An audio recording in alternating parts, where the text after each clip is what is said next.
Hi friends, this is Caitlin, and today I'm sharing with you my entry for Hello Bluebird's current color challenge.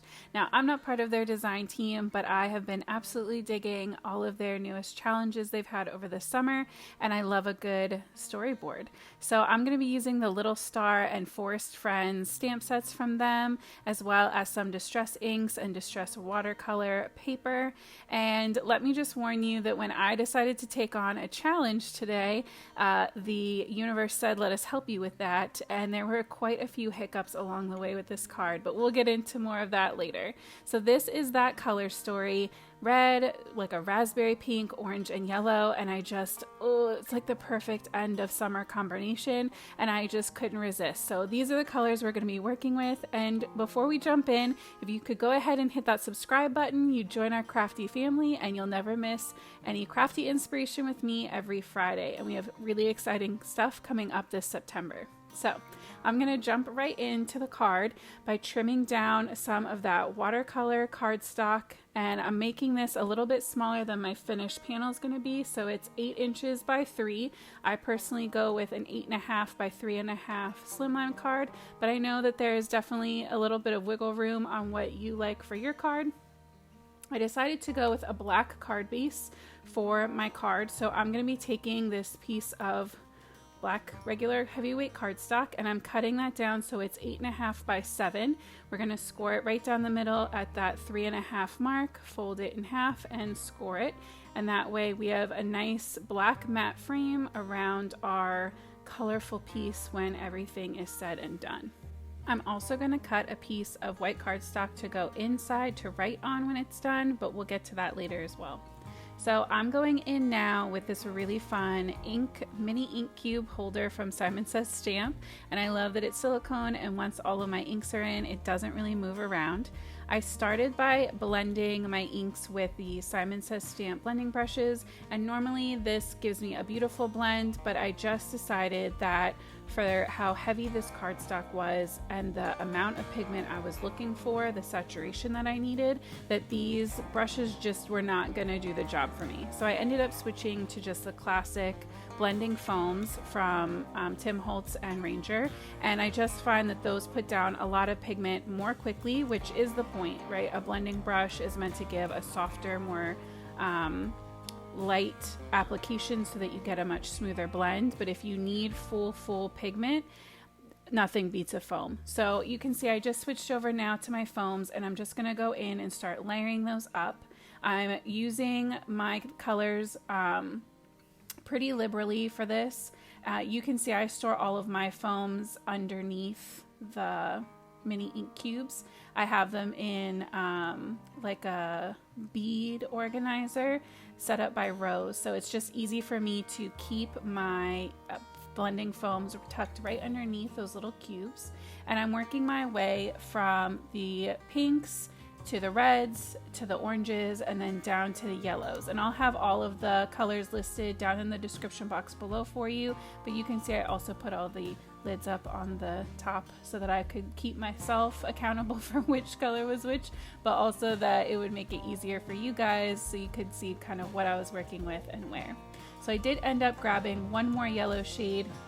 I brought in the scattered straw right at the end because I didn't really plan out my color spacing that well. Apparently I probably should have started with my middle color in the middle and then worked my way to either end, but a little scattered straw and you would never know.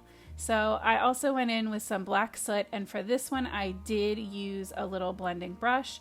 This is just because I wanted to make sure that I kept my colors really on the edges of my paper, kind of creating a vignette appearance, and I knew that my foam was going to apply just way too much color and it would take over the sides.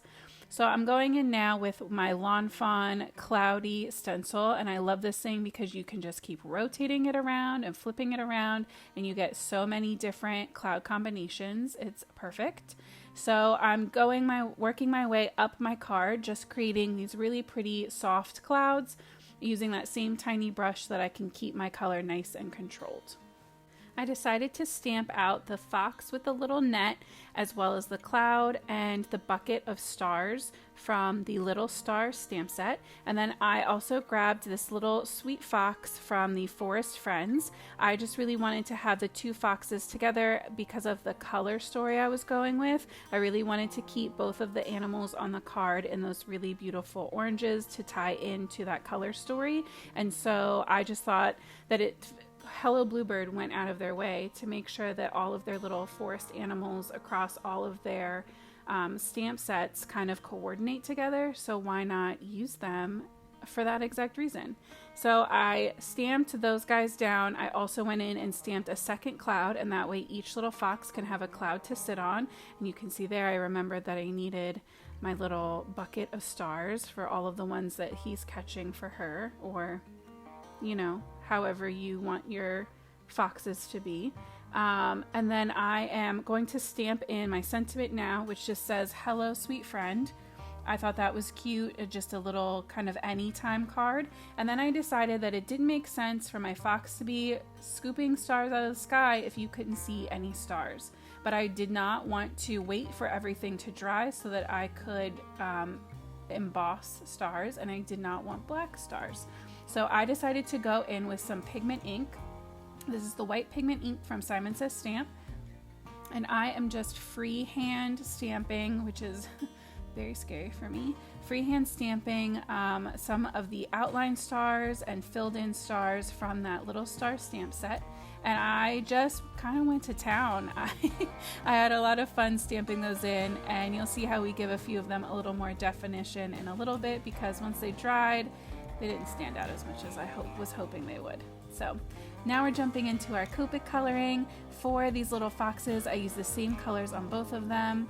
All of the colors for these as well will be listed in that description box below for you, but you can see I filled my YR18 marker earlier this day because I thought it was so dry, and apparently it either wasn't as dry as I thought or I way overfilled it.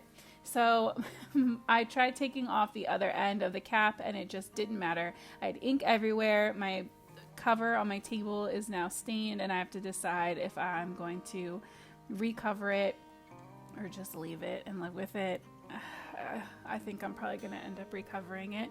If you know that struggle, leave me a comment down below and let me know what you think. But so you can see I re-stamped that fox down. I'm going back in with the same markers, this time very carefully, and I placed a post-it note under my marker caps just in case any of the other markers that I used on this day or filled on this day were a little overfilled. So going in with the E09, the YR18 for my darkest two shades on these foxes. And I just love the richness that this gives them. I feel like the E09 gives them a lot of depth, and that YR09 really helps to punch it up, and the YR68 is just a very nice and subtle highlight. And then so that my white parts of my fox didn't stay super white, I went in with just some really, really soft markers to just give a hint of shading. And I decided to make my star bucket hot pink to kind of match in with that picked raspberry, and I think it's the Kitsch Flamingo ink that I used at the top there.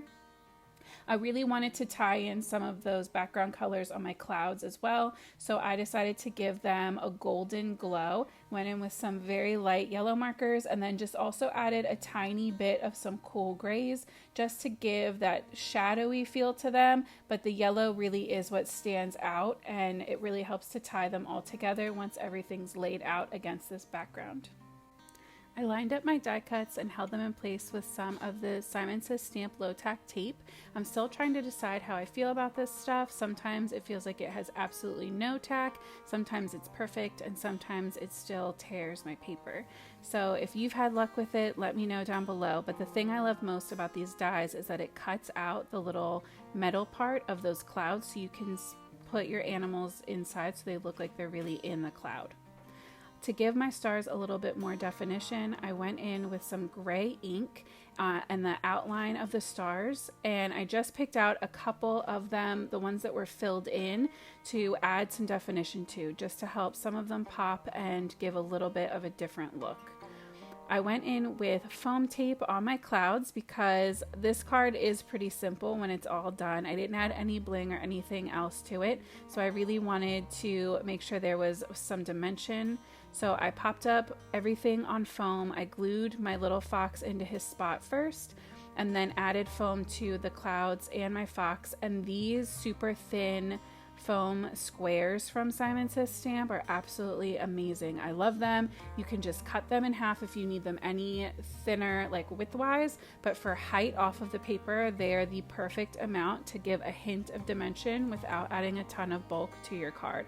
I'm definitely going to be restocking on these because I don't ever want to not have these in my stash.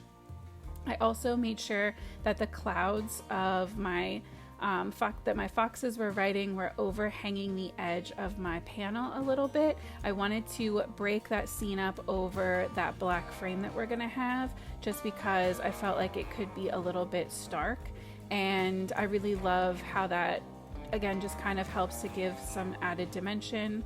You can see I had a really hard time with this card. Not really in that, you know, nothing went terribly, but by the end I was like, you know, thank goodness it's done.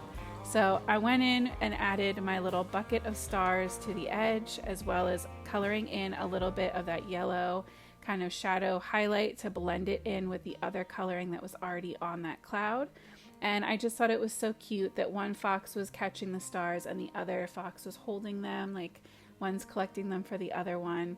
They could be in it together. They look like a pretty good team. But I just added some liquid glue to the back of my panel so I could wiggle it around and make sure that it was nice and straight.